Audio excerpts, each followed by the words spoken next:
Hey everyone, welcome to Midnight Mystic Stories. I noticed a lot of you who are watching and enjoying the content aren't subscribed yet. If you love spine-chilling stories, creepy encounters, and unexplained mysteries, make sure to subscribe and turn on the notification bell. It really helps the channel grow and helps us keep bringing more of the content you love. And be sure to comment below where you are tuning in from. Thank you and enjoy the video. So this one time, I downloaded Tinder again because honestly, what else was I going to do on a Friday night? My friends were all either in relationships or out doing their own thing, and I was stuck in my apartment, scrolling through memes and eating stale tortilla chips like some sad sitcom character. I deleted the app like 3 times before because it always ended the same: awkward small talk, ghosting, or someone sending a dick pic before saying hello. But this time I told myself, just one more try. Maybe someone normal's out there. Someone who doesn't live in their mom's basement or think pineapple belongs on pizza. I swiped right on a few people. Nothing too serious, just passing time. Then I saw him. His name was Daniel. His profile was clean. No shirtless gym pics. No fish he'd caught. No sunglasses selfies. Just a guy with dark hair, a soft smile, and a photo of him reading a book in what looked like a cozy coffee shop. His bio said he liked long walks, bad horror movies, and making pasta from scratch. He seemed real. And not in that fake, I'm so authentic way people pretend to be online. So I swiped right. Match. He messaged almost immediately. Not with some cheesy pickup line. Just a simple, "Hey, you seem cool. Wanna chat?" And that's how it started. We texted for days. Not nonstop, but enough that I started looking forward to my phone buzzing. He was funny, smart, actually listened when I talked about stupid stuff like my fear of escalators or how I still watch cartoons when I can't sleep. He didn't make fun of me. He just said, "I get that. Sometimes the world feels too loud, right?" And yeah, it did. More than he knew. After a week, he asked if I wanted to meet up. I hesitated. Not because I didn't want to, but because something in the back of my head whispered, "This is too good to be true." But I ignored it. He suggested this little Italian place downtown, the kind with red checkered tablecloths and candles and wine bottles. Classic low pressure. I said yes. The night of, I got ready like it was a real date. Shaved, picked out a decent shirt, even used that cologne my cousin gave me that I'd been saving for a special occasion. I left my apartment around 7, the sky already dark, streetlights flickering on one by one like they were waking up. The restaurant was a 20-minute drive, but I took back roads because the highway was backed up from an accident. That's when I first noticed the car.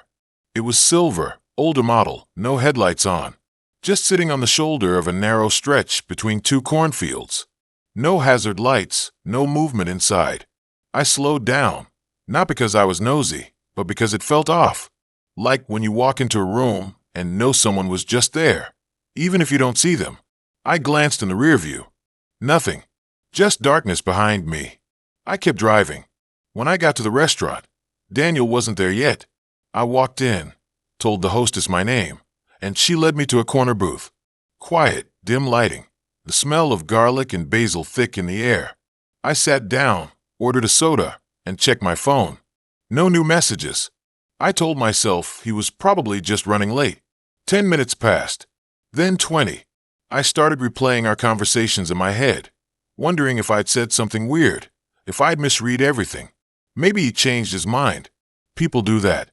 Then the hostess came back, looked at me with this tight smile and said, "Excuse me, sir, but we're closing in 10 minutes. I blinked. "But I have a reservation. Daniel, we were supposed to meet here." She frowned, checked her clipboard. "I don't see that name." I pulled up the reservation on my phone, confirmed, 7 p.m., 2 people. I showed it to her. She stared at it, then at me, then said, "This system doesn't show reservations past 6:30. We close at 8, but we stop seating at 7:30. I looked at the time. 7:58. I'd been sitting there over an hour, and no one had come to take my order. No waiter, no manager, no one. Just me and the couple in the corner, who hadn't moved once since I got here. They were just staring into their empty plates. I got up, heart thudding, and walked outside. The parking lot was empty. My car was the only one there. And it was freezing. Not just cold, like the kind of cold that sinks into your bones, even though it had been mild all week. I pulled out my phone. No signal. Nothing. I tried calling Daniel. Straight to voicemail. I opened Tinder. My match with him was gone. Like he'd never existed. I drove home fast, windows up, music too loud to fill the silence. I kept checking the rear view, half expecting to see those dark headlights again. When I got back, I paced my apartment, trying to laugh it off. Okay, weird night. Probably a scam. Or he ghosted. Or I imagined half of it. But then I saw it. On my coffee table, next to my keys, was a small paper bag. I didn't remember bringing it in. I opened it. Inside was a plate of ravioli, still warm, covered in marinara sauce, and a note that said, *, sorry I missed you. Made this for you. Hope it's still warm. Daniel *. My blood stopped. I hadn't told anyone I was going out. My blinds were closed. No one could have come in.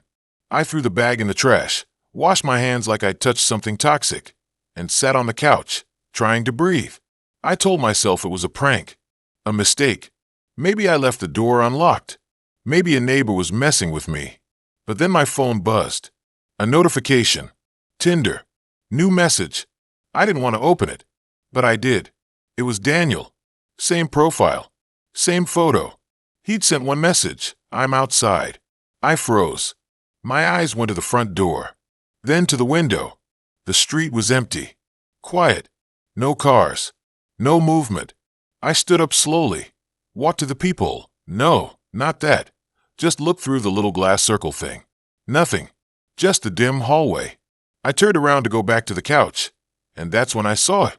My bedroom door, which I always leave open, was closed. I don't remember walking down the hall. I just remember standing in front of it, hand on the knob, cold sweat on my neck. I turned it, pushed the door open. The lamp was on. My bed was made. Nothing looked out of place. Then I saw the pillow. There was a dent in it, like someone had been lying there. And on the nightstand, next to my water glass, was a fork. Clean, like it had been used, then wiped. I backed out, shut the door, and called the police. They came, looked around, said there was no sign of forced entry. No one in the apartment. One officer asked if I'd been drinking. I wasn't mad. I would have asked the same thing. They left. I stayed awake all night, lights on, knife on the couch next to me. The next day, I deleted Tinder, blocked the number that had texted me, tried to move on. But that night, I got another message. Not from Daniel, from a new match. Girl this time. Cute smile, hiking photo, bio that said she loved poetry and thunderstorms. She messaged first, *Hey, I think we'd vibe. Want to meet up, *. I almost didn't look, but I did. Her profile picture changed as I stared at it. Slowly, her smile got wider, too wide. Her eyes went dark, and behind her, in the trees, something pale stood watching, something with my face. I threw my phone across the room. It hit the wall, screen cracking. I didn't pick it up, but a few hours later, I heard it buzz. From the floor. Again. And again. Like it wouldn't stop. And I know I should have left. Should have gone to a friend's, a hotel, anywhere. But I didn't. Because part of me wonders if it's really him. If he's still out there. If he's watching. Waiting. And the worst part? I think I want him to find me. Everyone's got that one dating app story that makes you want to delete all your accounts and swear off romance forever. Well, buckle up, because this is mine. It's not a "he ghosted me after 3 dates" kind of story. It's more of a "I'm pretty sure I accidentally stumbled into a real-life horror movie" kind of story. And honestly, just writing it down now is giving me the creeps. It all started, like most terrible decisions, with Tinder. I was bored, freshly single after a pretty tame breakup, and convinced that swiping was a legitimate way to meet people. Enter Ethan. His profile was normal. Maybe that should have been my first red flag. He had a couple of pictures of him hiking, one with his dog, automatic points, obviously, and a bio that said something generic about loving good coffee and bad jokes. He was cute, in a boy-next-door kind of way. Brunette hair, kind eyes, a smile that seemed genuine. We matched, we chatted, and he seemed nice. Too nice, maybe? I don't know. I was letting my guard down. After a few days of texting, he suggested we meet up. He suggested a coffee shop about an hour away from where I lived, in this small town I'd never even heard of called Havenwood. I remember thinking it was a bit weird that he wanted me to drive so far, but he said he was visiting his grandma there and it would be easier for him. Plus, I liked the idea of getting out of my usual routine, so I agreed. Looking back, I should have listened to my gut. The drive to Havenwood was creepy from the start. The sun was already starting to set, painting the sky in these weird, bruised colors. The highway got smaller and smaller, eventually turning into this winding road that snaked through the woods. There were no streetlights, no other cars, just miles and miles of trees pressing in on either side of the road. It felt like I was driving into the middle of nowhere, and not in a good way. When I finally reached Havenwood, it was even weirder than I expected. The town was practically deserted. The buildings looked old and run down, like they hadn't been touched in decades. There were no people walking around, no cars on the street, just an eerie silence that hung in the air. The coffee shop Ethan suggested was on the main street, and it looked just as neglected as everything else. The sign was faded, the windows were dusty, and the whole place just had this unsettling vibe. I parked my car and hesitated for a moment. Maybe I should just turn around and go home. Maybe this was a terrible idea, but I'd already driven an hour, and I didn't want to be rude. So, I took a deep breath and went inside. The coffee shop was even creepier inside. It was dimly lit, with only a few flickering lights illuminating the room. The air was thick with the smell of stale coffee and something else, something musty and unpleasant that I couldn't quite place. There was a single person behind the counter, an older woman with a severe look on her face. She didn't smile or say hello, just stared at me with these cold, piercing eyes. I walked up to the counter and asked if Ethan was here. The woman just pointed to a table in the back corner of the shop, where a figure was sitting in the shadows. I thanked her and made my way over to the table, my heart pounding in my chest. As I got closer, I could see that it was Ethan. He looked exactly like his pictures, maybe even a little bit cuter in person. He stood up when he saw me and gave me a warm smile. "Hey," he said, his voice sounding a bit nervous. "Thanks for coming all the way out here."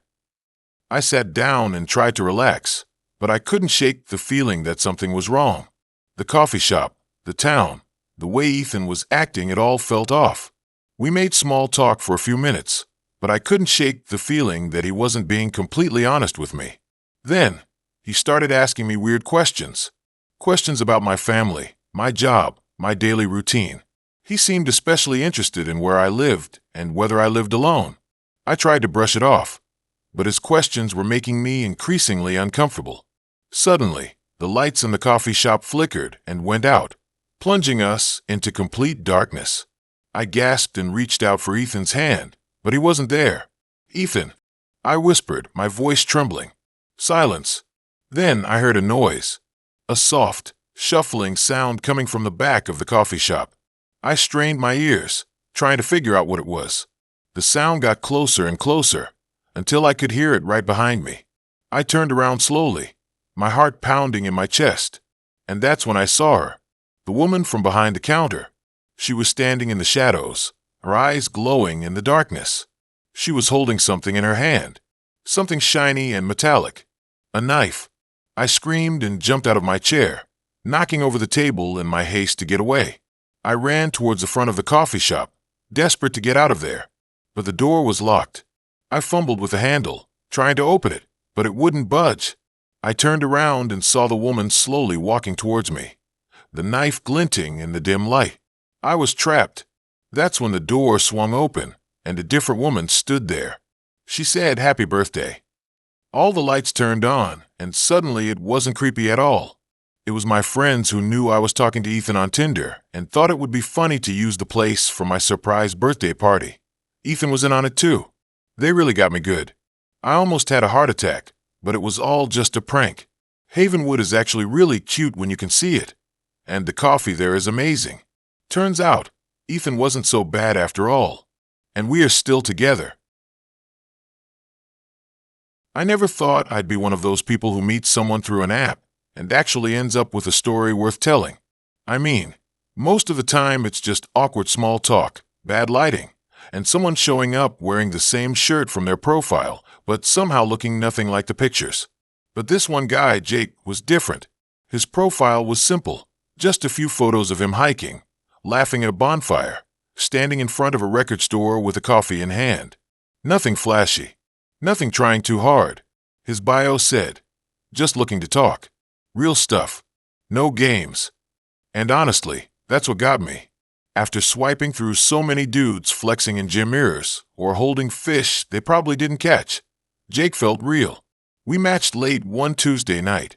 I was bored, scrolling through profiles while eating leftover pizza, sauce on my thumb, when his face popped up. I swiped right almost automatically. He messaged fast, like within minutes. Not the usual hey or what's up, but something that made me pause. You look like someone who actually listens to people. I laughed out loud, not because it was funny, but because it was weirdly accurate. I've always been the friend people dump their problems on. The quiet one who remembers birthdays and notices when someone's off. So I typed back, I try. And just like that, we were talking. For hours. About music, books, the weird dreams we kept having lately. He mentioned he'd been dreaming about a house he'd never seen. A two-story with red shutters and a porch swing that creaked in the wind. I told him I'd been dreaming about water. Floods mostly.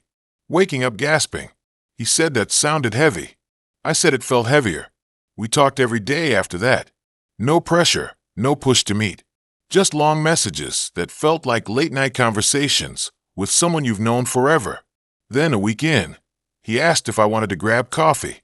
There was something in the way he said it, not eager, not desperate, just calm, like he already knew I'd say yes. I did. We picked a little place near the river, one of those quiet spots with big windows and mismatched chairs. I got there early, sat by the window, watched the water ripple under the gray sky. When he walked in, I recognized him instantly, but not from his photos. It was the way he moved, slow, deliberate, like he was used to not being noticed. He smiled, sat down, ordered a black coffee.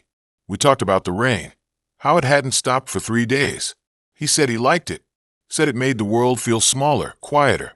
I agreed, even though I usually hated it. That's when I first noticed it, the smell. Not bad exactly, just off, like old paper and damp wood, the kind of scent you'd find in a basement you weren't supposed to go into as a kid. I didn't say anything. Maybe it was his jacket, or the shop, or just my imagination. But it stayed with him, faint but constant, like a shadow. We talked for 2 hours. No awkward pauses, no forced topics. It felt easy. Too easy, maybe. On the way out, he asked if I wanted to walk along the river. I hesitated. It was still drizzling, the pavement slick and shiny. But something in me said yes before my brain could catch up. We walked in silence for a while, boots scuffing the wet path. The trees hung low, their branches brushing the trail like fingers. He kept his hands in his pockets, eyes on the water. Then he said, "You ever feel like you've lived parts of your life before?" I told him I had, especially lately. He nodded like he already knew. Said sometimes he'd walk into a room and know exactly where the light switch was, even if he'd never been there. Said he'd hear a song and remember lyrics he'd never heard, like they were buried in his head. I told him that scared me. He just smiled and said, "Maybe we're remembering things we're not supposed to." The rain picked up. We ducked under a covered picnic area, the wood floor creaking under our feet. He pulled a small notebook from his pocket, flipped through pages filled with handwriting so tight it looked almost like code. He stopped on one page, showed it to me. A sketch of a house. Red shutters. Porch swing. The one from his dream. I stared at it, my chest tightening, because I'd seen it too. Not in a dream. Last summer, driving back from my cousin's wedding, I'd taken a wrong turn and ended up on a quiet road lined with oaks. And there it was, same house, same swing, hanging crooked. I'd pulled over, stared at it for a full minute, then driven off like I'd seen a ghost. I didn't tell him that. Didn't want to sound crazy. But he looked at me, eyes dark and steady, and said, "You've seen it, haven't you?" I didn't answer. Couldn't. The air felt thick, like breathing through a wet cloth. He closed the notebook, slipped it back into his pocket. My dad died when I was 7, he said, voice flat. Car accident. But sometimes I remember things he told me. Things he couldn't have told me. Like how to fix a carburetor. Or the name of his first dog. I never knew that stuff. But I know it now. He looked at me then. Really looked. Like he was seeing past my skin. You ever think maybe some people aren't just born into lives? Maybe they're dropped in. Like they're filling a space someone else left. I stood up. Said I should go. My voice sounded distant, like it wasn't mine. He didn't stop me. Just sat there, hands in his lap, watching the rain fall. I walked fast, heart slamming against my ribs. Didn't look back. Got home, locked the door, took a hot shower. Tried to forget it. But that night, I dreamed of the house again. This time I was inside. The walls were covered in newspaper clippings, photos, strings connecting names and dates. And in the corner, a mirror. I walked toward it. And when I looked, it wasn't my face. It was his. Jake's. But older. Tired. And behind me, standing in the doorway, was me. The real me. The one who'd been here before. I woke up sweating. Sheets tangled around my legs. Checked my phone. No messages. Uninstalled Tinder. Blocked his number. Tried to move on. But the dreams kept coming. Always the house. Always the mirror. Always the feeling that I was living someone else's life. A month later, I got a package. No return address. Inside, a key and a note in handwriting I didn't recognize. You left it behind. I drove out to that road. Found the house again. It was worse now. Windows boarded, paint peeling, yard overgrown. But the porch swing still moved, even though there was no wind. The key fit the front door. Inside, the air was cold still. Same layout as the dream. Same newspaper walls. And in the hallway, a mirror. I stepped in front of it. My reflection looked back. Normal. Me. Then slowly it blinked. I didn't. I stepped closer. It didn't. I raised my hand. It stayed down. I turned around. The door was closed. The house silent. When I looked back at the mirror, it wasn't me anymore. It was him. Jake. Smiling. And behind him, in the reflection of the reflection, was me. Standing in this same spot, months from now. Holding a notebook. Writing something I couldn't read. I left. Didn't look back. Threw the key into the river. But sometimes, late at night, I hear the porch swing creak. And I know it's not the wind. I know it's him. Waiting. Because I didn't just meet Jake on Tinder. I took his place. And one day, someone else will take mine. Okay, so, I never thought I'd be that girl. You know, the one with the Tinder horror story everyone whispers about at parties. I always thought those stories were exaggerated, made up for clicks, or just plain bad luck. But man, was I wrong. So wrong. It all started, like most disastrous things do, with boredom and a what-the-heck attitude. I just moved to this new town for a summer internship, a small, kind of creepy place nestled in the mountains. Picture those postcards of idyllic mountain towns, but drain all the color and happiness out of them. That was it. I knew absolutely no one, and spending my evenings alone in my ridiculously tiny apartment was starting to mess with my head. So yeah, Tinder. I swiped through a bunch of the usual suspects, guys holding fish, guys flexing in the mirror, guys who looked suspiciously like they lived in their mom's basement. Then I saw him. Liam. His profile was different. No cheesy pickup lines, no shirtless photos. Just a few pictures of him hiking, reading, and one artistic shot of him staring out at the mountains. He seemed normal. Attractive, but normal. His bio was short and sweet. New to town, looking for someone to explore with. I swiped right without thinking twice. We matched instantly. He messaged me right away, and we started chatting. He was charming, intelligent, and actually listened when I talked. We talked about books, movies, our families, everything. He even knew about obscure bands that I thought only I liked. It was actually kind of unnerving how well we clicked. After a few days of nonstop texting, he suggested we meet up. He suggested this old bookstore on the edge of town, the Book Nook. He said it had a cool atmosphere and great coffee. I was a little hesitant. I still didn't really know him, but something in his messages just felt safe. Dumb, I know, but I went with my gut. The book nook was even creepier in person.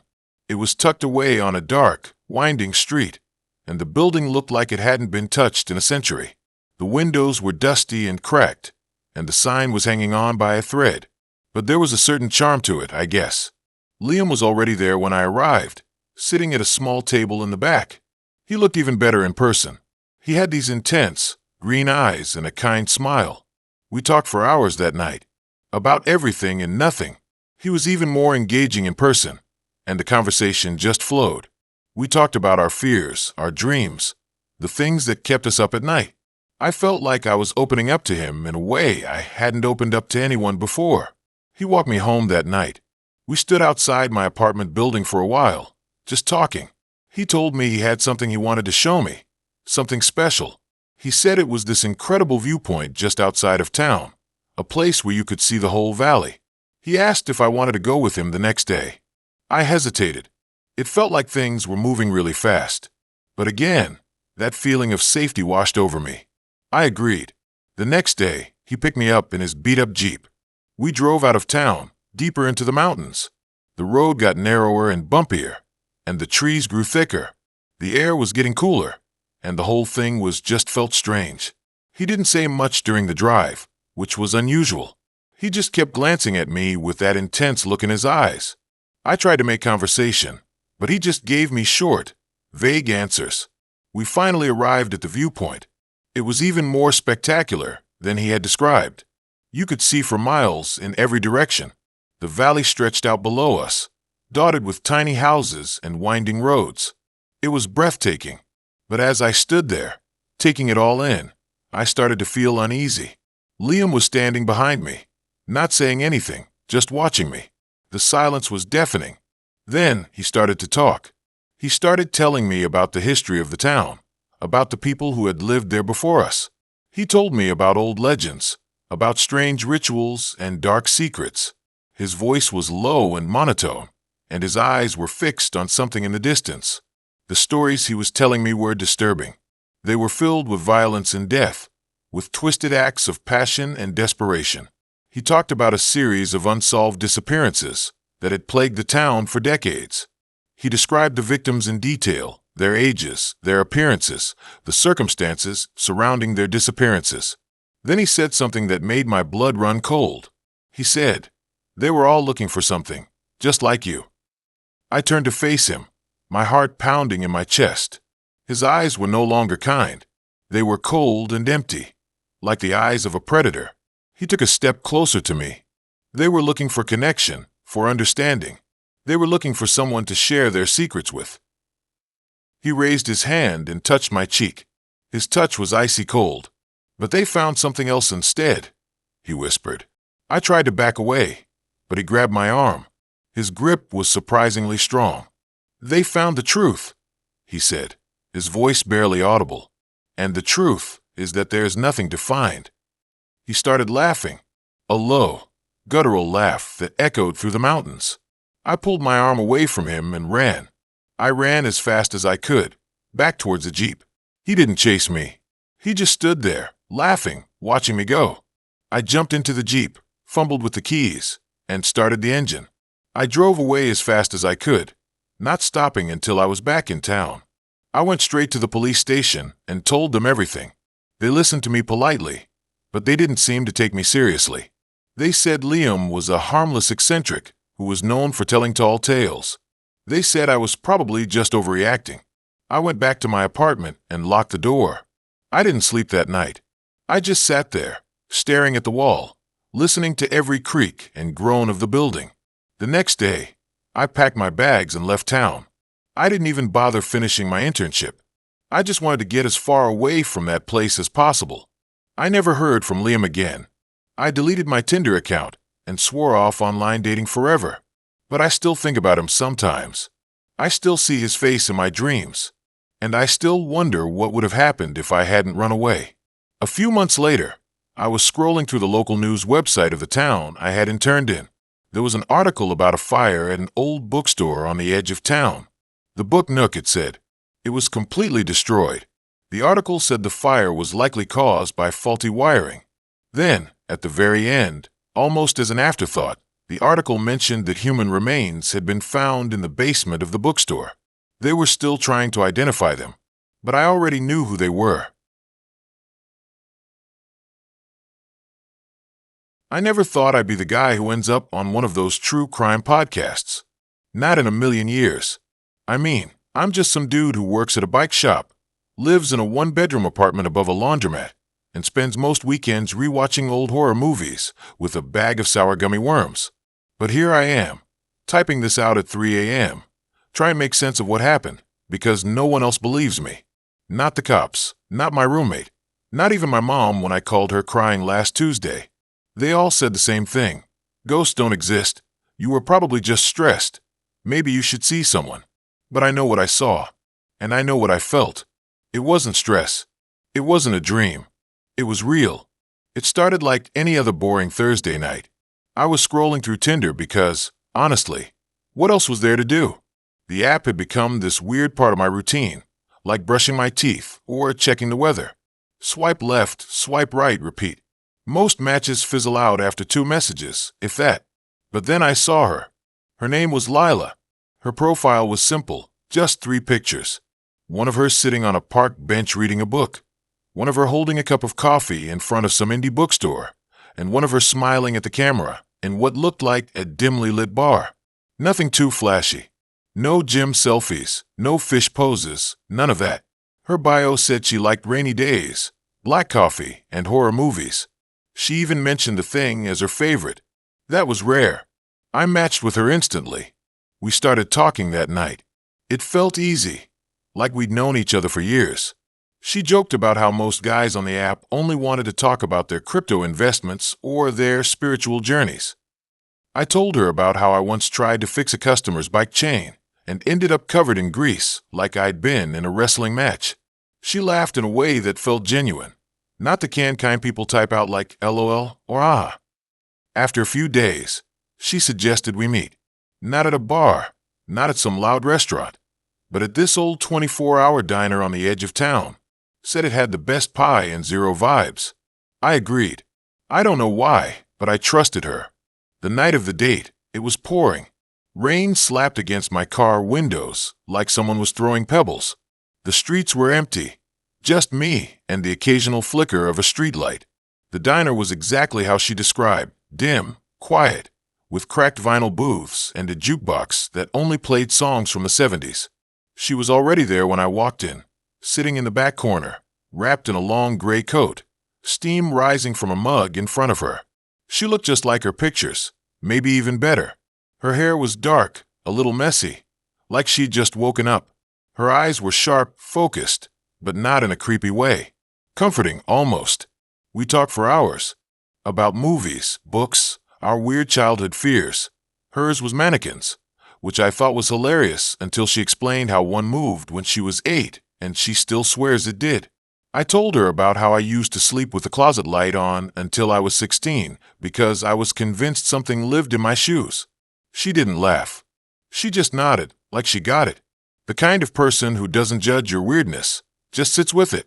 By the time the sun started peeking through the clouds, I didn't want to leave. She said she lived nearby and invited me to walk her home. I agreed, mostly because I didn't want the night to end. We walked through back alleys and side streets, the kind of places you only know if you've lived in the city your whole life. The rain had slowed to a drizzle, and the air smelled like wet pavement and old bricks. She lived in this narrow apartment building with no name, tucked between a boarded-up pawn shop and a laundromat that hadn't opened in years. The door creaked when she pushed it open, and the hallway light flickered like it was on its last leg. Her apartment was small but cozy.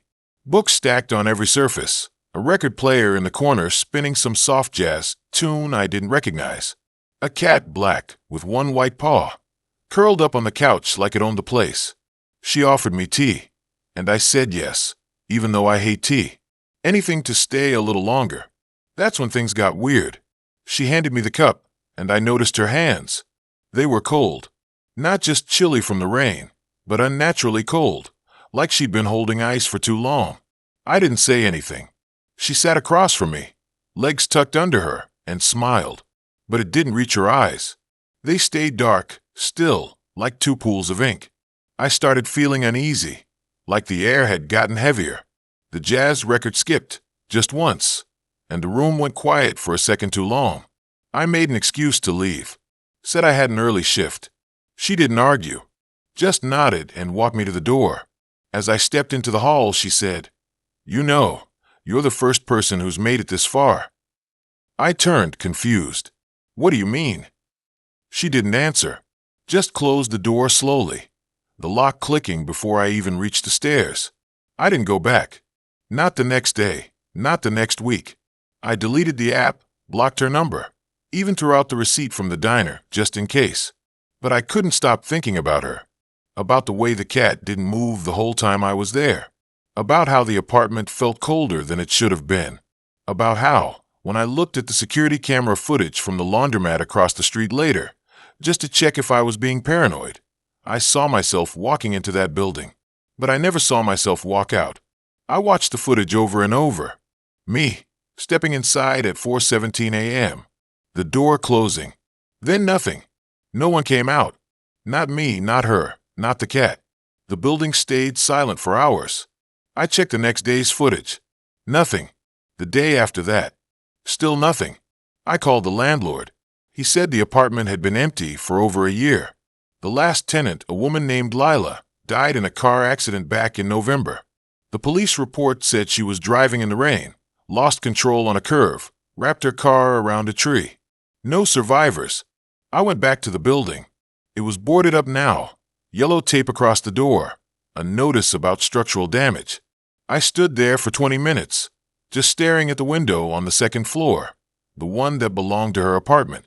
The curtains were open, and for a second, I swear I saw her, sitting in the same spot, holding a mug, smiling that same half-smile. Then the light went out. I don't know what she wanted. I don't know why she picked me. Maybe she was lonely. Maybe she just wanted someone to talk to, someone who wouldn't run when she said mannequins scared her. Or maybe she wasn't real at all. Maybe I'm losing it. But every time it rains now, I hear that jazz record skipping. And sometimes, when I'm half asleep, I feel that cup in my hands, still warm, still full. And I wonder if I ever really left. So I downloaded Tinder again after like 6 months of swearing it off because my friends kept saying, "Come on, just try it. You never know. Maybe someone cool is out there." I didn't believe them. I'd seen the same faces, the same bios that said fluent in sarcasm, or looking for my partner in wine. And honestly, I was over it. But I was bored one night, scrolling through memes at 2 a.m., and I thought, whatever, let's see who's worse tonight. That's when I saw him. His name was Daniel. Clean cut, dark hair, a little scruff, smiling in front of what looked like a cabin in the woods. Not one of those staid gym selfies or beach shots with sunglasses. Just a guy, a dog, a forest behind him. His bio was short. Love long walks, quiet nights, and making people laugh. Not into games. Something about it felt real. Not trying too hard. I swiped right. Match. We started talking, and it was easy. No awkward pauses, no weird pickup lines. He asked about my job, my favorite movies, if I believed in ghosts. I joked that I didn't until my roommate left the shower running for 3 days after she moved out, and I still heard it sometimes. He laughed and said he lived alone in that cabin from his photo, and sometimes swore he heard footsteps upstairs when he knew he was the only one there. It was weirdly comforting, like we both had that little voice in our heads that questioned if the house was really empty. After a week of texting, he asked if I wanted to meet. No pressure, just coffee or a walk. I hesitated. I'd met Tinder guys before. One showed up in a tracksuit. Another spent the whole date talking about his crypto portfolio. But Daniel felt different. His messages had a calm to them, like he wasn't trying to impress me, just talk. So I said yes. He suggested meeting at his place. He said he lived kind of far out, but he'd send directions, and he made it sound low-key. Just a chill night, maybe a fire, some music. No expectations. I should have said no, but I didn't. The drive took over an hour. The city lights faded, replaced by long stretches of road with nothing but trees on both sides. His cabin was tucked deep in a wooded area, the kind of place where your phone barely holds a signal. When I pulled up, the house looked exactly like the photo, cozy, wooden, smoke curling from the chimney. He came out to greet me, wearing a gray hoodie and jeans, smiling like we'd known each other for years. He had a dog, a big black mutt that sniffed my hand and wagged its tail.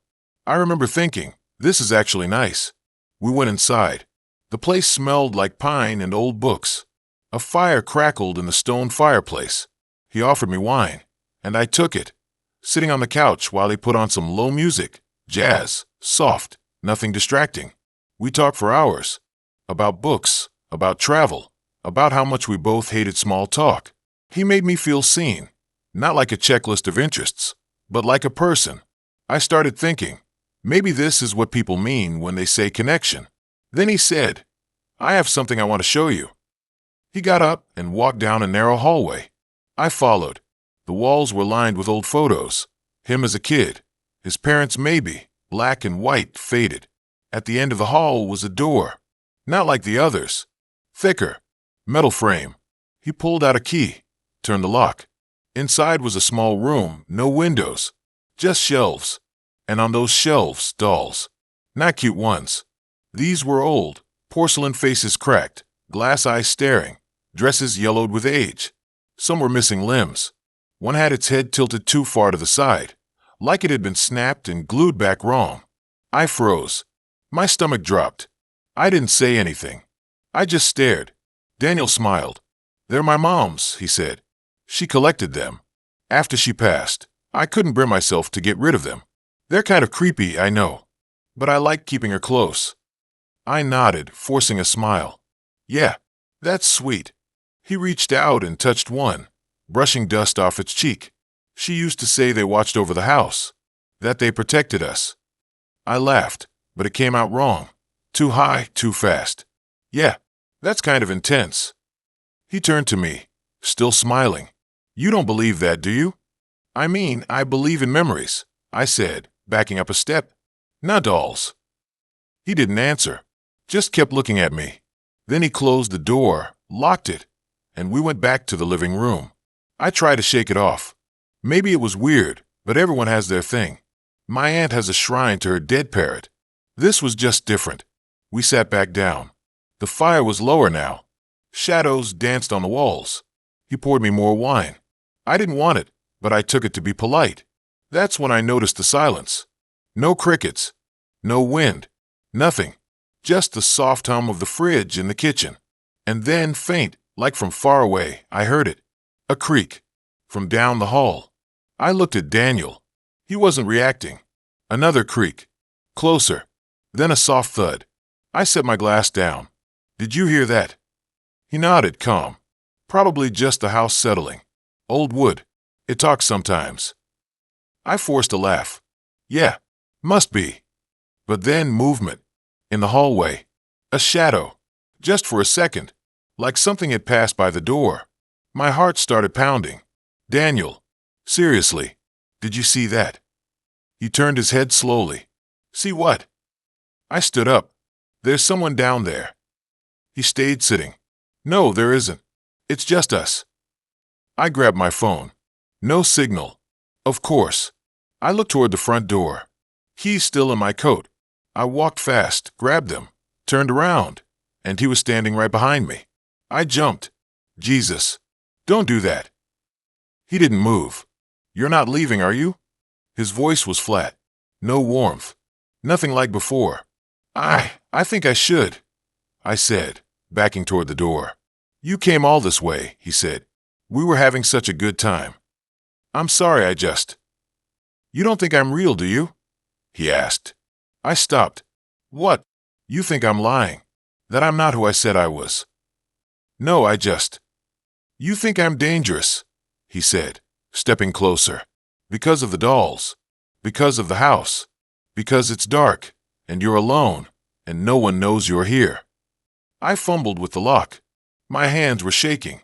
Daniel, please. Just let me go. He tilted his head, just like the doll. And then he smiled. But it wasn't his smile. It was too wide, too still. "I'm not Daniel," he said. I froze. "I haven't been Daniel in years," he said. "He lived here. With his mom. She had the dolls. She used to talk to them, feed them, dress them, said they were her children. Then one night, she locked him in the basement. For days. She thought he was stealing from them, taking their things. She forgot about him. He died down there. I backed up until I hit the door. The dolls," he said. "They watched. They didn't help. But when she died, they stayed. And I stayed. I wear his face. I talk like him. I even think like him sometimes. But I'm not him. I'm one of them." I didn't believe it. Couldn't. But then I looked past him, into the hallway. The door to the doll room was open. And in the darkness, I saw them. Standing. Facing me. Still. Silent. He reached out. "You're scared. But you don't have to be. You can stay. We can be a family." I yanked the door open and ran. I didn't look back.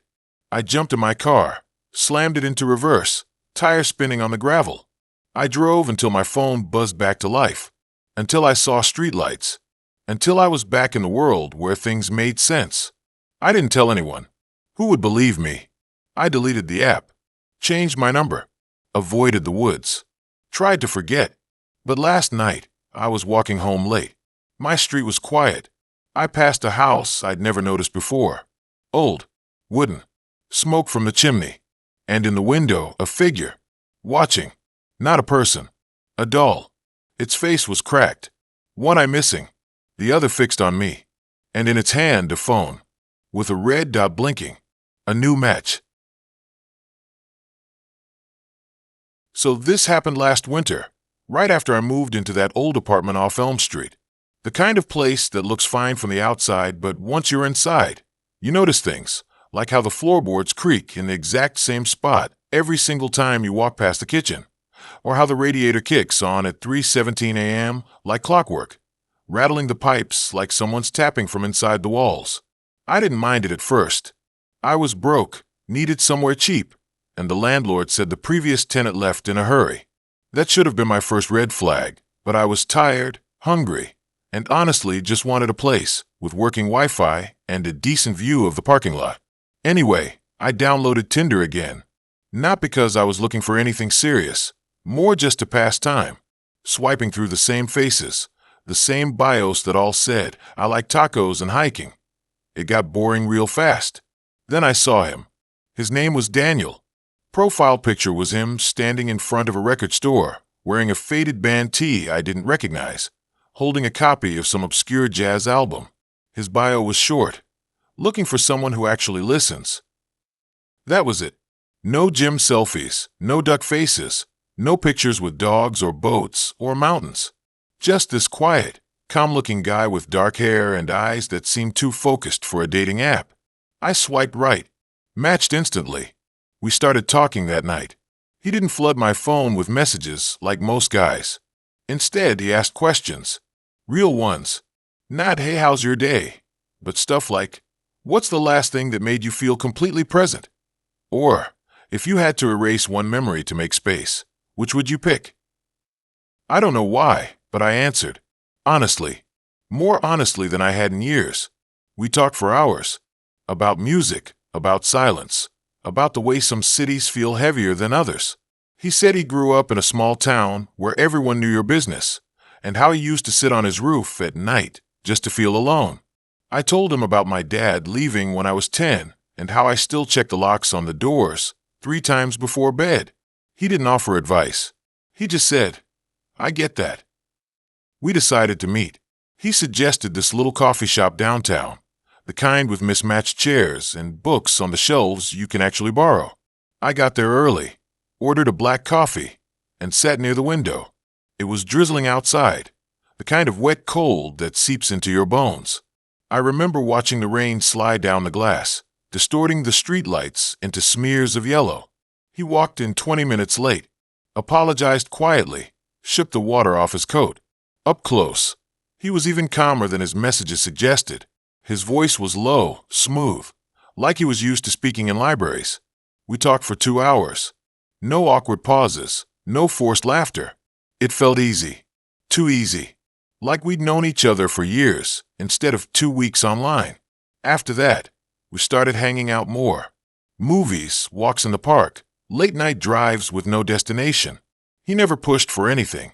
No pressure, no weird expectations. When I mentioned I'd been having trouble sleeping, he suggested I try listening to white noise. Said he had a recording he made himself, just static from an old radio, nothing special. I played it that night. Fell asleep faster than I had in months. Then things started getting off. It started with small things. I'd leave my apartment, lock the door behind me, come back an hour later, and the lock would be undone. I checked the windows, closed, latched. Nothing moved, but the air felt different, like someone had been breathing in the space while I was gone. I chalked it up to stress. Maybe I forgot to lock it. Maybe the wind. But then I found a note on my kitchen counter. Just one sentence. You left your window open. I didn't remember writing it, and I hadn't left any windows open. I brought it up with Daniel. Not directly, just mentioned I'd been feeling weird in my place lately. He listened, nodded, didn't laugh. Said sometimes spaces absorb energy, that people leave pieces of themselves behind. I didn't know what that meant, but the way he said it, like he knew something I didn't, made my skin prickle. A few days later, I woke up to the sound of typing. Not from my phone, from my laptop, which was closed, sitting on the desk across the room. I swear I didn't open it. I walked over, flipped it open. The screen was black, but when I turned it on, there was a document open. Just one line. You were talking in your sleep again. I didn't tell Daniel about that. Not right away. I started checking the locks more. Started leaving my phone recording overnight, just in case. One morning, I played it back. 8 hours of silence. Then, at 3:17 a.m., the radiator kicked on, and underneath the rattle, a voice. Mine, but not. It was saying things, my secrets. Things I'd only told Daniel. Things I hadn't even written down. And then, clear as anything, he's here. That's when I checked my Tinder. Daniel's profile was gone. No trace. No messages in the app. Like he'd never existed. I called the number he gave me. Disconnected. I drove to the coffee shop. The barista didn't recognize his photo. I even went to the record store from his picture. The guy working there said they'd never seen him. But I still had our text messages. Hundreds of them. I scrolled through, looking for anything, location clues, inconsistencies. That's when I noticed something. Every time we made plans, he suggested the location. Every time I said I was tired, he sent that white noise file. Every time I mentioned feeling watched, he said it was my imagination. And then I found the oldest message. Not from Daniel. From me. I had sent him a message 2 years ago, before I even remembered downloading Tinder that second time. Just one sentence. I need help. I'm not safe here. I never got a reply. At least, I didn't think I did. But now, looking at the thread, there it was. One response, time-stamped 6 months ago. From Daniel. I'm here now. You're not alone. My hands were shaking.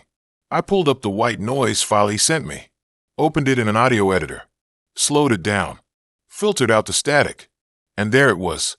My voice, but layered, dozens of times, overlapping, whispering, crying, begging, and beneath it all, one phrase, repeated over and over. Let me out. I deleted the file, deleted the app, changed my number, told myself it was a prank, a glitch, something I imagined. But last night, the power went out. Just for a minute. When it came back, my laptop was on. The white noise was playing. And on the screen, a new message in the chat log. No sender. Just text. I know you're scared. But you called me. You asked for help. I'm not leaving.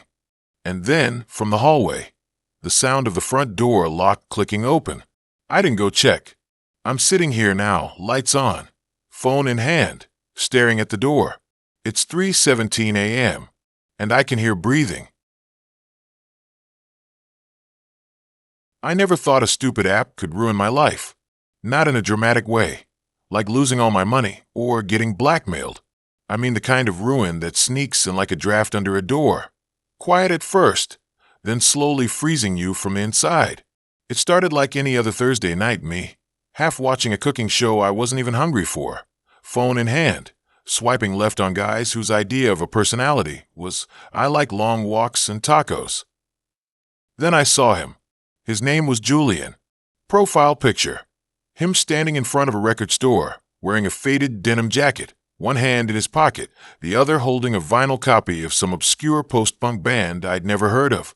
His bio said he liked rainy nights, old bookstores, and making mixtapes. Not swipe right if you're down to party. Not looking for fun. None of that nonsense. He seemed normal, real, like someone who actually existed outside of Instagram filters and gym selfies. I swiped right. Match. We started talking. He asked about my favorite book. I said The Bell Jar, not because I was trying to sound deep, but because it was on my nightstand and I just finished it. He said he read it in high school and hated it, but reread it last winter and finally got it. That felt honest. We talked about music, about how streaming made everything feel disposable. He mentioned he lived on the edge of the city, near the old train yards, in a converted warehouse with high ceilings and no AC. He said he liked the quiet. I told him I lived in a shoebox apartment with thin walls and a neighbor who played polka at 6 a.m. He laughed. Not the kind of laugh people fake on dating apps. A real one. The kind that made me smile like an idiot on my couch. We agreed to meet. Not a bar. Not a crowded restaurant. He suggested a 24-hour diner near the river, glass walls, neon sign flickering like a dying heartbeat, open all night, but never full. Said it was peaceful there after midnight. I checked the address.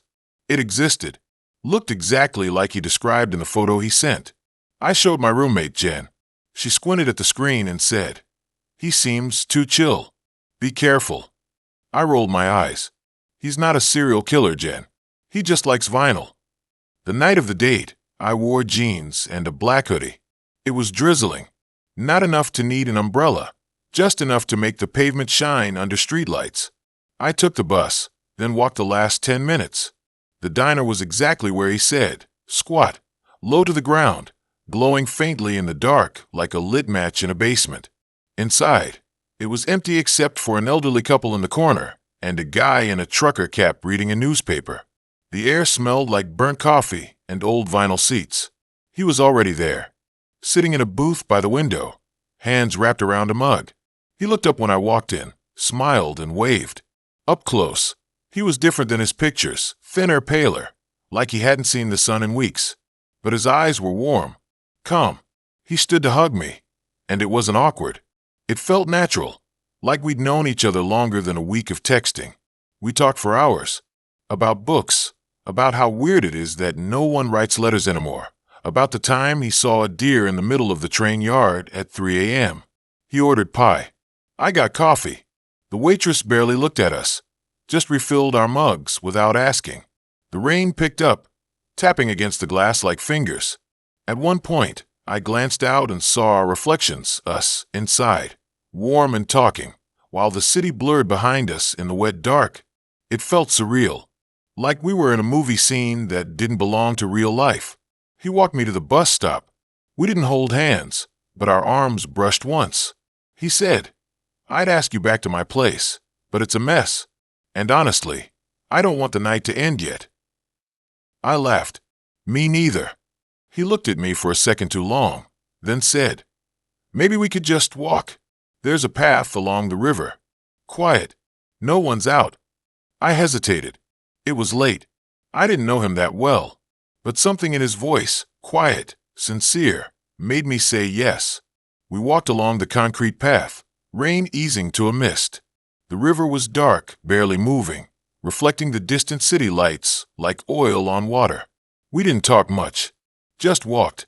The silence wasn't uncomfortable. It felt shared. Then he stopped, pointed to a narrow staircase going down to a lower level, some kind of maintenance path, probably not meant for people. "It's safer down there," he said. "Less chance of getting soaked if it starts again." I followed. The steps were slick. The air got colder. At the bottom, the path ran close to the water, hemmed in by concrete walls on one side, the river on the other. No lights, just the faint glow from above. We kept walking. He was ahead of me by a few steps. Then he stopped again, turned, looked at me. "You know," he said, I didn't think you'd actually come tonight. I smiled. Why not? Because most people don't. He took a step closer. They see the pictures. They read the messages. They think I'm real, but they never show up. I froze. What? He tilted his head. You're the first one who made it this far. The others, they always bail. Last minute. Ghost me. Say they're tired. One girl showed up at the diner, but left when she saw me. Said I didn't look like my photos. I took a step back. Julian, what are you talking about? He didn't move. I've been here for months. Waiting. Talking to people. Making plans. But no one ever comes. Not really. Not all the way. My breath came fast. You're scaring me. He smiled. Not unkindly. You're here. That's what matters. You're real. I turned to leave. My foot slipped on the wet concrete. I caught myself. But when I looked up, he was right in front of me. Too close. You're not like the others, he whispered. You listened. You came. You stayed. I shoved past him, scrambling up the stairs. My hand slipped on the railing. I heard him behind me, not running, just walking. Calm. Steady. I reached the top, sprinted down the sidewalk, heart slamming against my ribs. I didn't stop until I hit the main road, flagged down a cab, and collapsed in the back seat. I didn't sleep that night. I kept replaying it, the diner, the walk, the way he looked at me. Something was off. Not dangerous, not in the way I expected. It was worse. Like he wasn't lying, but he wasn't all there. Like he believed his own fantasy so hard it became real to him. The next morning, I blocked him, deleted the app, told Jen everything. She said I should report him. I almost did. But then I thought, what would I say? He took me on a walk. He seemed sad. A week passed. I started to relax. Thought maybe I'd overreacted. Then I got a package. No return address. Inside was a mixtape. Hand-labeled. For the one who stayed. I didn't play it. Threw it in the trash. 2 days later, I was leaving work when I saw him. Standing across the street. Not moving. Just watching. I ducked into a coffee shop. Called Jen. Waited 30 minutes.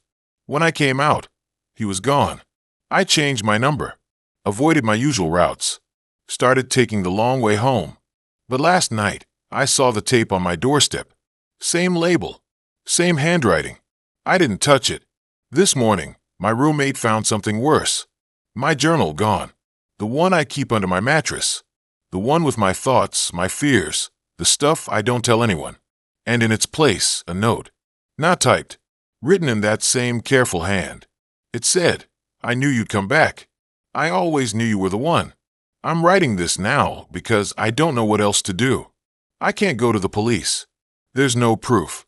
No crime. Just a guy who fell too hard for a fantasy. But here's the thing that keeps me up. I checked his profile yesterday. After I found the note. It's still up. Still active. Still swiping.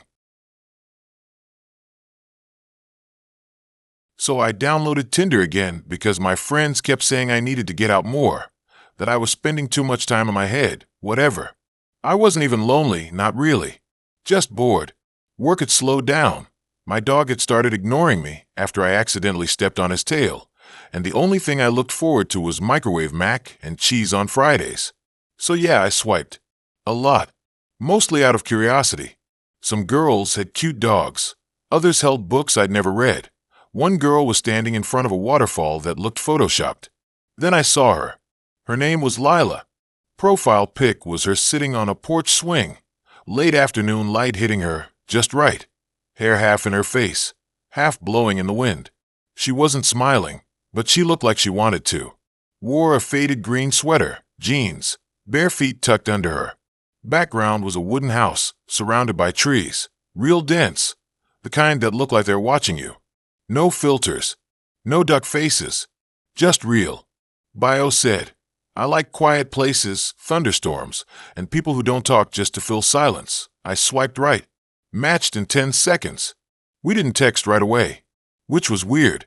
Most people hit you with a hey or a you're cute before you can even process the match. But she waited. Next morning, I opened the app and there it was. You seem like the type who'd remember small things, that's it. No emoji. No exclamation. I typed back. Asterisk depends. Are we talking about birthdays or the way someone pours cereal? Asterisk, she replied. More like the way someone breathes when they think no one's listening. I paused. That felt heavy, but also kind of cool. Like she saw something deeper. We kept going. Messages got longer. She told me she lived in a cabin outside Pine Hollow, a town I'd never heard of.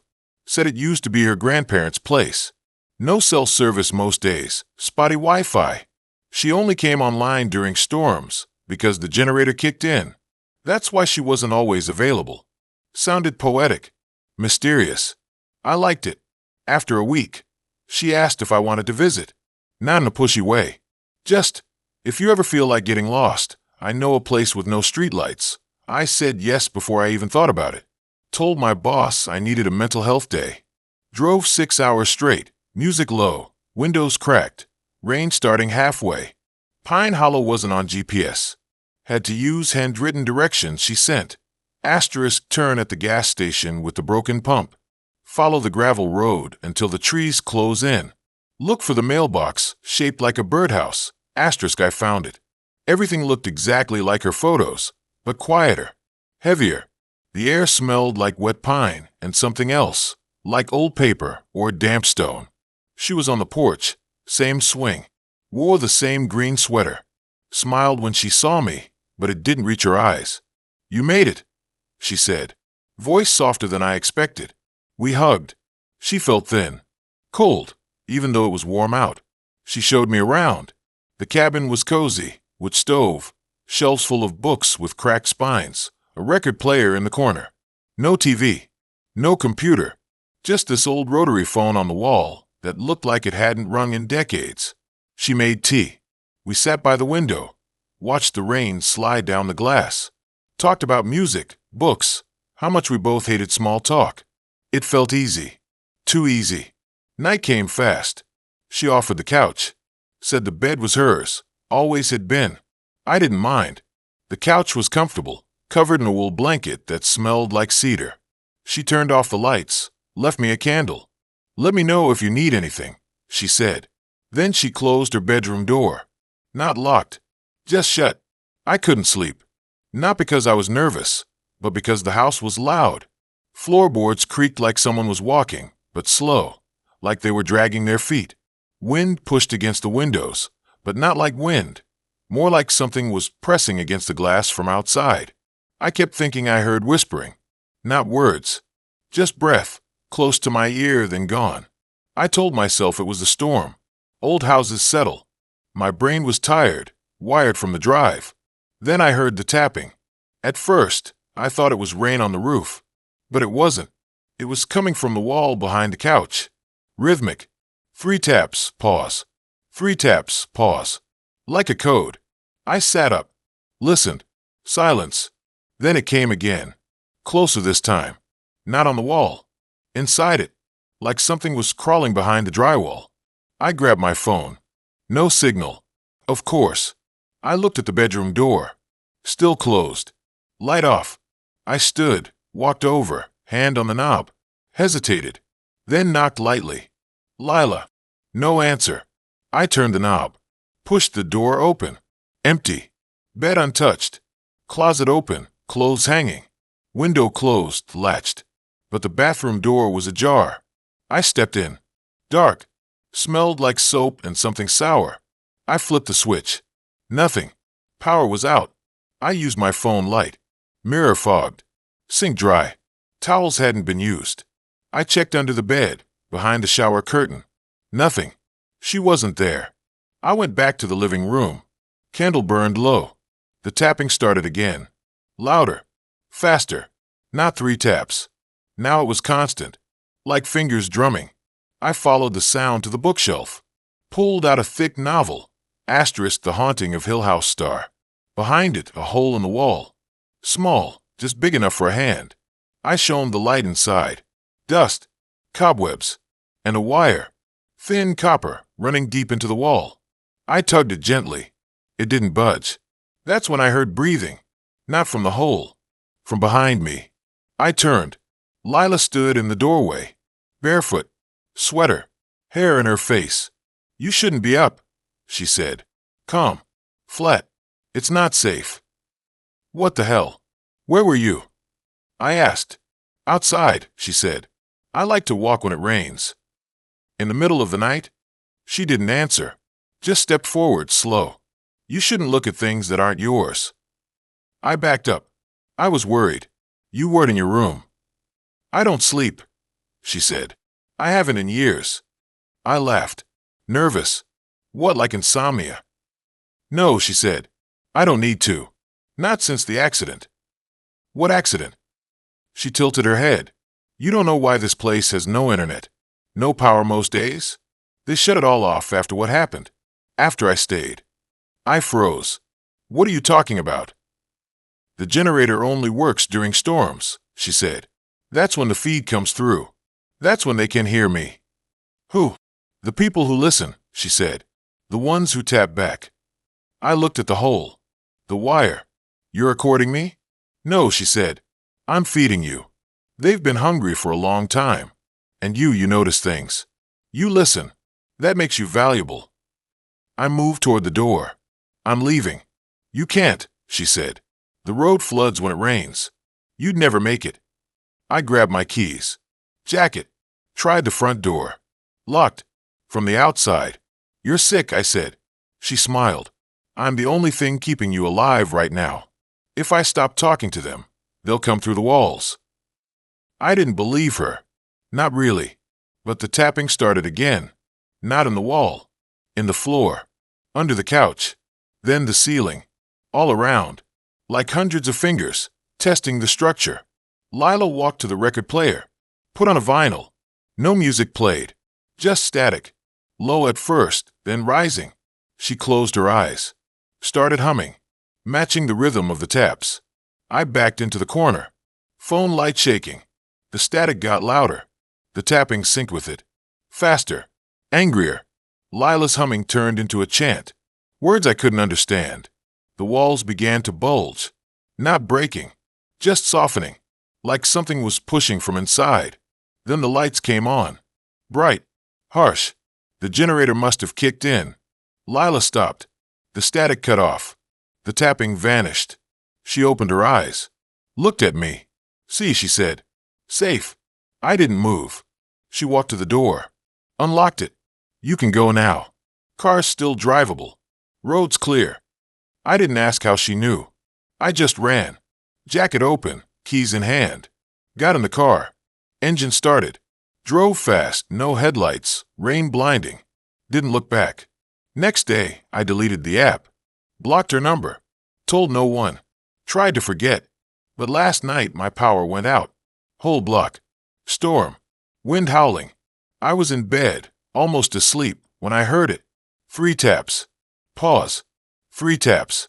Pause. From inside the wall behind my headboard. I didn't move. Didn't breathe. Then my phone lit up. No caller ID. Just a text. So I guess it started like it does for most guys. Late night. Phone glow on my face. Half asleep. Scrolling through Tinder like it's some kind of digital comfort food. I wasn't even looking for anything serious. Just something to pass the time. Maybe a laugh. Maybe a date if the stars aligned and the algorithm didn't hate me. My thumb swiped right on a few. Left on most. Until her face popped up and I actually stopped. Her name was Elise. Dark hair. Kind of messy in that way that looks good without trying. Eyes that looked straight into the camera, like she already knew me. Not the usual duck face, or a gym mirror selfie. She was sitting on a couch, wearing a gray sweater that looked soft, holding a book with the title hidden. The kind of photo that says I'm real, I read. I don't need filters. Her bio was short. Asked me about the streetlights. That was it. No emojis, no, I love travel and tacos. Nothing cliché. Just that one line. Weird, but in a way that made me curious instead of suspicious. I stared at it for a solid minute. Then I typed, "Okay, what about the streetlights?" Sent. Felt dumb immediately. But 2 minutes later, she replied, "They don't come on where I live. Not anymore." That should have been my first red flag, right? But I didn't think about it. Not really. I just thought it was quirky, poetic even. Maybe she lived in some old neighborhood with broken infrastructure. Maybe it was a metaphor. I didn't dig deeper. I just kept typing. We talked for hours that night. Not small talk. Real talk. About books, music, the way cities feel at 3 a.m. The kind of silence that makes you feel like you're the last person on earth. She said she liked walking at night because it felt like the world was holding its breath. I told her I always thought that was creepy. She said creepy was just another word for honest. We agreed to meet. Coffee. Daytime. Public place. I wasn't stupid. I picked a place in the middle of downtown, somewhere busy, near a police substation. She said she'd be there. Wore a green jacket, so I'd recognize her. I showed up early, got a table by the window, ordered a black coffee, watched the door. She walked in 10 minutes late. Exactly like her photo, but more present. Real. Her voice was lower than I expected. She smiled when she saw me. Not too wide, not fake. We talked. It was easy. Too easy, maybe. Like we'd known each other for years. She told me she lived on the edge of the city, in an old apartment building that used to be a factory. Said the landlord never fixed the streetlights out front. That's why she liked night walks. No one else went there. It's quiet, she said. No one bothers you. I believed her. Not because I was naive, but because everything about her felt genuine. No performance. No trying to impress. When she laughed, it was quiet, like she didn't want to disturb the air. We stayed for over 2 hours. By the end, I was convinced I'd actually met someone different. Someone who got it. The weirdness of being alive. The way thoughts spiral at 2 a.m. The fear that no one really sees you. We left separately. She said she had to get home before dark. I didn't think much of it. Just assumed she had plans. But that night, I couldn't sleep. Kept thinking about her. About the way she looked when she talked about the silence. The way she said, "You'd like it there. It's peaceful." The next day, I texted her. Asked if she wanted to hang out again. She said yes, but not coffee. She invited me to her place. Said she'd cook. I hesitated. I wasn't dumb. But she sent a photo of her kitchen. Small, clean. A pot on the stove. Sunlight through the window. Normal. Too normal to be suspicious. And I wanted to see her again. Bet. I took the subway to her neighborhood. It was farther out than I thought. Buildings got older, fewer people on the streets. When I got off at her stop, the air felt heavier. Gray sky. Wind moving trash in slow circles. The streetlights were out, just like she said. Not flickering. Just dead. I walked 2 blocks to her building. A long brick structure with boarded-up windows on one side. A rusted fire escape zigzagging up the side. Number 312. I checked the buzzer. Her name was there. Elise M. I buzzed. No answer. Waited. Buzzed again. Then the door clicked open. I pushed it and stepped inside. The lobby was dark. One bulb, flickering near the ceiling. Stairs to the left, elevator to the right. Both looked like they hadn't been used in years. I took the stairs. 3rd floor. Hallway narrow, walls stained, carpet damp under my shoes. Her door was at the end. 312, I knocked. It opened slowly. She stood there, same gray sweater, same soft eyes. Smiled. You came. I stepped in. The apartment was warm. Smelled like onions and thyme. Her kitchen was tiny. Just a 2-burner stove, a mini fridge, a table with 2 chairs. She was stirring something in a pot. Almost ready, she said. Sit. I did. Watched her move. Graceful. Quiet. She served pasta, nothing fancy. But it tasted better than anything I'd eaten in months. We talked about nothing and everything. Time slipped. I didn't check my phone. Didn't want to. When we finished, she got up, cleared the plates. Want to see something? She asked. I followed her down the hall to another door. She opened it. Stairs going up. Roof access, she said. Best view in the city. We climbed. Metal stairs, cold under my hands. Door at the top was heavy, locked with a chain, but she pulled a key from her pocket, unlocked it, pushed it open. The roof was flat, surrounded by a low brick wall. The sky was dark now, no stars, just a thick layer of cloud. The city lights were far below, distant, like they belonged to another world. But up here, it was silent. No cars, no voices, no sirens. Just wind and the occasional creak of metal. She walked to the edge, leaned against the wall. I stood beside her. Looked down. The street was empty. No cars. No people. The broken streetlights casting long shadows. "This is why I like it here," she said. "No one comes. No one sees." I nodded. Felt something shift. Not fear, not yet. Just awareness. Like the air had changed. Then she turned to me. "Do you ever feel like you're being watched?" she asked. I laughed, but it came out weak. "Sometimes." She didn't laugh. Just kept looking at me. "Not by people," she said. "By the spaces between them. The gaps. The quiet places." I didn't know what to say. My skin felt tight. She stepped closer. I used to think I was alone here. But then I realized, I'm not alone. I'm just the only one who knows. Her voice didn't change. Still soft. Still calm. But her eyes, something in them wasn't right. Like she was looking through me, not at me. I took a step back. "I should go," I said. She didn't move. "You already did," she said. I froze. "What?" "You left last time. Same as the others. But you came back. That's different." My breath caught. "What are you talking about?" She smiled. "You don't remember, do you? You were here before. We had dinner. You said you liked it here. Then you tried to leave. But the stairs, they don't go down the way you think." I turned, looked at the door. It was closed. "I don't remember it closing. I've been waiting for someone who'd come back," she said. "Someone who'd understand the quiet." I ran, not thinking. Just moved. Grabbed the door, yanked it open. Stairs. Down. Fast. My heart slamming. Floor 3. Hallway. My eyes darted to 312. The door was open. Light on inside. No, that's not possible. I just came from there. I kept going. Second floor. First. Lobby. Out the front door. Street. Empty. Wind. I looked back at the building. All windows dark. Except one. Third floor. 312 light on. A figure in the window. Watching. I walked fast. Didn't run. Didn't look back. Got to the subway. Rode home. Locked my door. Didn't sleep. Next day, I checked Tinder. Her profile was gone. Searched her name. Nothing. Called the number she gave me. Disconnected. A week passed. I tried to forget, but I kept dreaming about the roof. The silence. Her voice.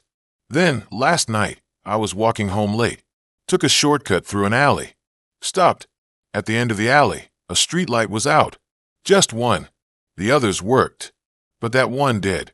And standing under it, a woman in a gray sweater. She didn't move. Didn't wave. Just stood there. I turned and walked the other way. But this morning, I found something on my pillow. A key. Small. Rusty. Looks like it could fit a padlock. I don't remember picking it up, but I know where it goes. Sitting in my car outside an abandoned gas station at 2:17 a.m. Engine off. Hands gripping the wheel like it's the only thing keeping me alive. The air inside the car is thick, stale, like it's been sitting too long under a tarp. My phone screen glows against my face, casting shadows that make the trees around me look like they're leaning in. Closer. Watching. It started like any other night. Bored. Scrolling through Tinder, because what else are you going to do when your friends bail and your mom's asleep and the microwave burrito tastes like cardboard? I wasn't even looking for anything serious. Just someone to talk to. Maybe grab a drink. Maybe laugh at dumb memes until I passed out. That's when I saw him. His name was Jordan. Profile picture. A guy in a flannel shirt, standing in front of a lake, smiling like he genuinely liked nature. Bio said he liked hiking, old horror movies, and making pancakes from scratch. No gym selfies, no duck faces, no fluent in sarcasm. Just normal stuff. Too normal, maybe. We matched. Chatted. He was funny, not trying too hard. Sent a voice note instead of typing. Deep voice, calm, like he wasn't in a rush. Said he lived about 20 minutes from me. Worked at a vet clinic. had a dog named Bear. Everything checked out. We talked for 3 days before he asked to meet. I hesitated. I've heard the stories, but something about him felt safe. Plus, he suggested a public place, Starbucks during the day. I agreed. We met. He looked exactly like his pictures. Tall, messy brown hair, eyes that squinted when he smiled. Bear was with him, a big mutt with one ear that flopped funny. We sat outside, drank overpriced coffee, and talked about nothing important: music, bad reality TV, how hard it is to keep plants alive. He didn't try to impress me, didn't touch my hand, didn't lean in too close. I left feeling good, better than good. I actually liked him. We started hanging out more. Hikes on weekends, late-night drives, dinners at greasy diners, where we split fries and argued about whether pineapples belong on pizza. He was low-key, easy to be around, the kind of guy who remembers how you take your coffee and brings you soup when you're sick. I didn't think about dating apps anymore. Didn't even open the app. I thought I was done looking. Then one night, he asked if I wanted to go somewhere different. Said he found this cool spot deep in the woods, abandoned ranger station, covered in vines. Looked like something out of a movie. Said he'd been there before, that it was safe, that no one ever went there. I hesitated. I'm not dumb. But he sounded so excited, like a kid showing his secret fort. And I trusted him. Stupid maybe, but I did. We drove for almost an hour. The roads got smaller, darker. Trees swallowed the streetlights whole. My phone lost signal around mile 40. I didn't say anything. Didn't want to seem paranoid. He kept talking, voice steady, telling me about how he used to come here with his dad when he was little. How they'd camp, fish, tell ghost stories. Normal stuff. Family stuff. I believed him. We parked at the edge of a dirt path. He grabbed a flashlight, handed me one too. Bear stayed in the car, curled up in the back. We walked in silence for 10 minutes. The air got colder. The trees got thicker. No crickets. No owls. Nothing. Just our footsteps on dry leaves. Then we saw it. The building was half collapsed, wood rotted, windows shattered. Graffiti covered the walls in jagged lines. But it wasn't the building that made my stomach drop. It was the stuff inside. Chairs lined up like an audience. A table in the center with candles, melted down to stubs. And photos. Dozens of them, taped to the walls. All women. All smiling. All in different places, coffee shops, parks, parking lots. And all with the same guy in the background. Jordan. I froze. My breath stopped. I looked at him. He wasn't smiling. He was just watching me. Calm. Like he expected this. I turned to run. He didn't chase me. Didn't yell. Just said, "You should have checked the date on the photos." I didn't stop to ask what he meant. I ran. Branches slapped my arms. My flashlight rolled away. I didn't care. I just ran until I saw the car. Bear was barking, paws on the window. I fumbled with the keys, hands shaking. Got in. Locked the doors. Started the engine. Looked in the rear view. Jordan was standing at the tree line. Not running. Not angry. Just standing. Watching. Like he knew I'd come back. I drove. Fast. Didn't look back. Got home. Locked the door. Checked every window. Every closet. Sat on the couch with a knife on my lap until the sun came up. The next day, I called the police. Showed them the messages, the photos from the ranger station I managed to snap before running. They looked. Found the place. Empty. No candles. No chairs. No photos. They said it was probably kids messing around. Said there was no record of Jordan working at any vet clinic. No dog license under his name. Nothing. I deleted the app. Changed my number. Told my friends to stop inviting me to parties. Started sleeping with the lights on. But here's the thing. A week ago, I got a package. No return address. Inside was a photo. Me. Sitting at Starbucks. First time I met him.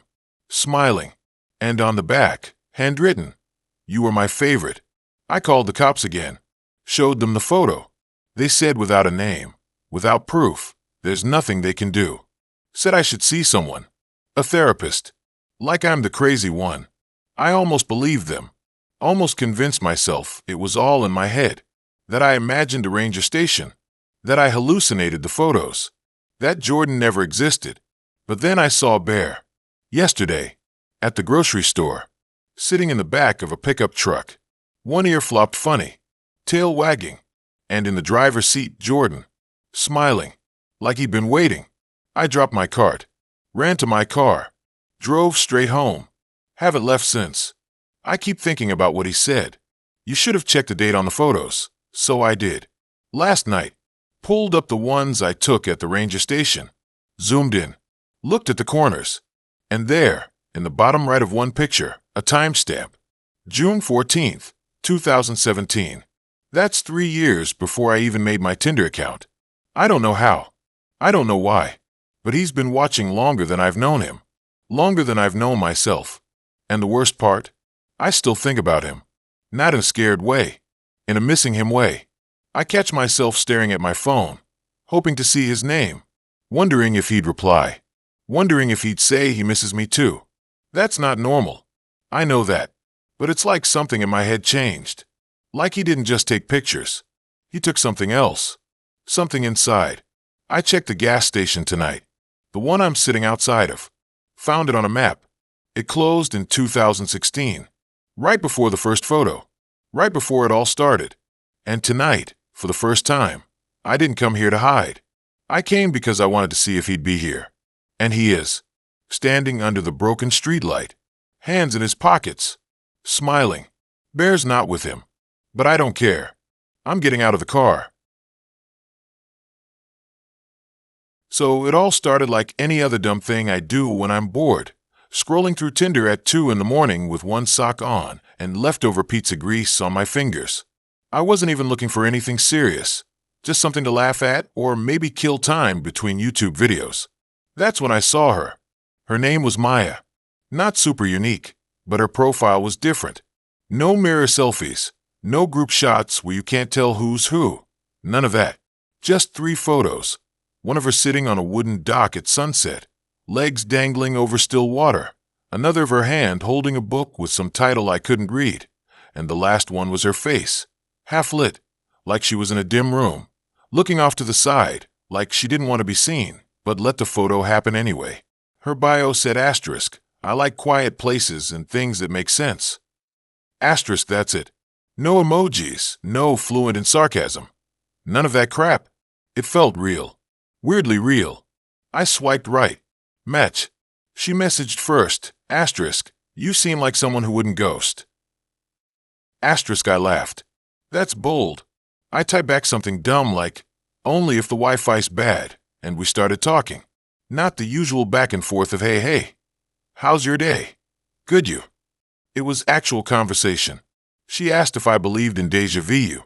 I said sometimes, when I walk into a room and feel like I've already done the thing I'm about to do. She said that happens to her all the time, but not in places, asterisk in people. Asterisk like she's met someone before, even if it's the first time.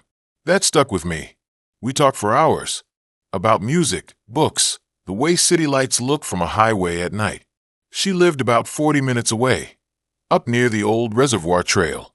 Said she worked remotely, lived alone, liked cooking, hated loud parties. Normal stuff. But the way she said it made it feel like she was letting me in on secret. We decided to meet. Not at a bar. Not at a coffee shop. She suggested a diner on the edge of her town. Small, open late, not crowded. Said it had the best cherry pie. I drove there the next Friday, windows down, music low, feeling that mix of nervous and excited that makes your stomach light. The place was exactly how she described. Flickering neon sign, vinyl booths, the kind of quiet where you hear the hum of the fridge and the clink of silverware from the kitchen. She was already there, sitting by the window, wearing a gray sweater and her hair pulled back. When she saw me, she smiled, but it wasn't big or forced. Just a small lift at the corner of her mouth, like she was confirming something. We ate, talked, laughed. The pie was actually amazing. She told me about how she used to hike the reservoir trail every Sunday, but stopped a few months ago. When I asked why, she paused, looked out the window, and said, asterisk, I kept seeing someone on the path. Same spot. Every time. just standing there, not moving, not doing anything, just watching. Asterisk, I joked that maybe it was Bigfoot. She didn't laugh. Said she reported it, but the park rangers didn't find anything. No footprints, no signs of camping, nothing. It felt like I was being followed by a thought, she said. That line stayed with me. We left the diner around midnight, and she invited me to her place. Just to hang, she said. Watch a movie. No pressure. Her house was a small A-frame tucked back in the trees, surrounded by thick pines that blocked most of the moonlight. Inside, it was warm, smelled like cedar and old paper. Books everywhere. A record player in the corner with a stack of vinyls. She put on some ambient music, no lyrics, just soft tones that faded into each other. We sat on the couch, close but not too close. She offered me tea. I said yes. She went into the kitchen, came back with 2 mugs. Hers was blue. Mine was white with a chip on the rim. I remember that because I kept staring at it, trying to ignore how quiet it was outside. No crickets. No wind. Nothing. We started talking again, but slower now. She asked me if I ever felt like someone was watching me when no one was there. I said yeah, sometimes in my room at night, but I always chalked it up to paranoia. She nodded like she understood. Then she said, asterisk, what if it's not paranoia? What if it's memory? Asterisk, I didn't get it. She explained that she thinks some places hold onto people. Not ghosts, not spirits, just echoes, like a voice repeating in a tunnel. She said she thinks the reservoir trail is one of those places. That's why she saw the same person every time. Not because someone was there, but because the place remembered them. I sipped the tea. It tasted bitter, not like chamomile or anything I recognized. I set the mug down. My head felt heavy. Not drunk, but thick, like my thoughts were moving through syrup. I looked at her. She was staring at me, not smiling, not frowning, just watching. I asked if I was okay. She said I was fine, that I just needed to relax. I tried to stand up, but my legs didn't want to listen. My arms felt like they weighed 100 pounds. I slumped back into the couch. She got up, walked around, sat beside me. Closer now. Her hand brushed my arm. Her skin was cold. That's when I noticed the photos on the shelf across the room. I hadn't seen them before. Dozens of them. All of men. Different ages, different clothes, but all in the same spot. Sitting on that dock by the water. The same dock from her first profile picture. And they all looked the same. Half lit. Eyes distant. Like they weren't all the way there. I tried to speak, but my tongue wouldn't move right. She whispered, asterisk, you're not the first. But you're the one who answered. Asterisk, my heart slammed against my ribs.